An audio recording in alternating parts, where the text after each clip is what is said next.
महाभारत क्यों हुआ? तो चलो साथियों, देरी न करते हुए आज के इस रोमांचक सफर की शुरुआत करते हैं। महाभारत भारतीय संस्कृति और धर्म का एक अत्यंत महत्वपूर्ण ग्रंथ है। यह केवल एक महाकाव्य नहीं, बल्कि एक जटिल और गहन दार्शनिक, नैतिक और सामाजिक दस्तावेज भी है। इसके माध्यम से न केवल युद्ध की कथा वर्णित की जाती है, बल्कि जीवन, धर्म और नैतिकता के गहन पहलुओं की भी व्याख्या की जाती है। महाभारत का युद्ध क्यों हुआ, इसे समझने के लिए हमें इसके ऐतिहासिक, धार्मिक और सामाजिक संदर्भों को ध्यान में रखना होगा। ऐतिहासिक पृष्ठभूमि: महाभारत का युद्ध कुरुक्षेत्र के मैदान में हुआ था, जो आधुनिक हरियाणा में स्थित है। इसके दो प्रमुख पक्ष थे, एक ओर पांडव थे और दूसरी ओर कौरव।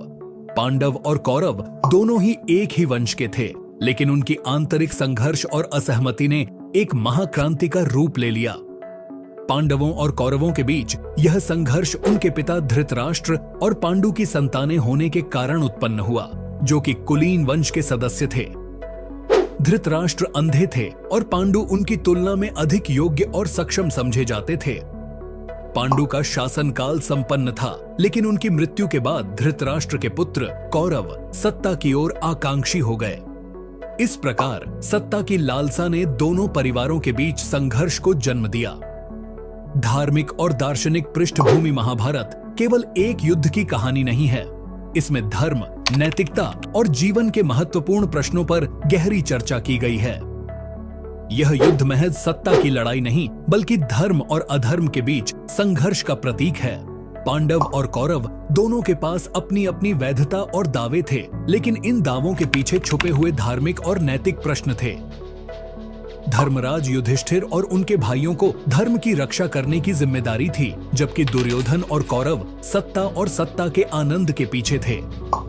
यह युद्ध इस बात का प्रतीक था कि धर्म और अधर्म के बीच संघर्ष कितना कठिन और जटिल हो सकता है। महाभारत का राजनीतिक पहलू: महाभारत के युद्ध के पीछे एक महत्वपूर्ण कारण राजनीतिक अस्थिरता भी थी। कौरवों ने पांडवों को सत्ता से हटा दिया और खुद शासन की बागडोर संभाल ली। यह स्थिति साम्राज्य के संतुलन को बिगाड़ने का कारण बनी और नतीजतन संघर्ष की स्थिति उत्पन्न हुई। सत्ता के लिए इस संघर्ष ने न केवल कौरवों और पांडवों के बीच, बल्कि पूरे राजाओं और सामंतों के बीच भी एक अस्थिरता का माहौल बना दिया। महाभारत का युद्ध 18 दिन तक चला और इसमें कई प्रमुख और अपूर्व युद्ध कला का प्रयोग किया गया। यह युद्ध एक ओर जहां एक राजनीतिक और सामरिक संघर्ष था, वहीं दूसरी ओर एक धार्मिक और नैतिक परीक्षण भी था। युद्ध में कई प्रमुख योद्धा और महान नायकों की मृत्यु हुई, जिनमें भीष्म पितामह, द्रोणाचार्य और कर्ण जैसे लोग शामिल थे। युद्ध के कारण और परिणाम: महाभारत का युद्ध सत्ता और अधिकार की लड़ाई के रूप में शुरू हुआ, लेकिन इसके परिणाम केवल सत्ता परिवर्तन तक सीमित नहीं रहे।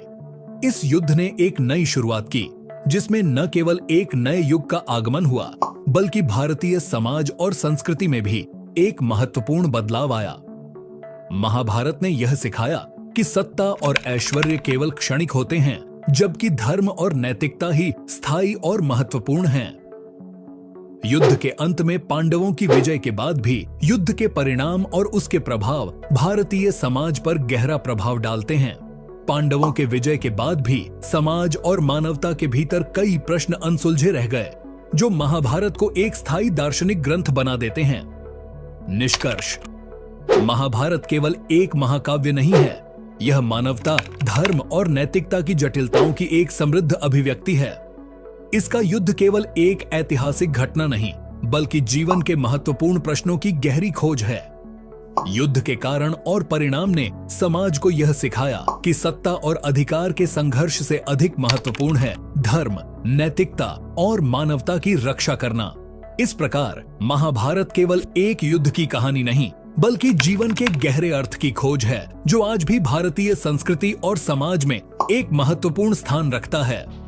तो इसी के साथ हमारा यह रोमांचक सफर यहीं समाप्त होता है।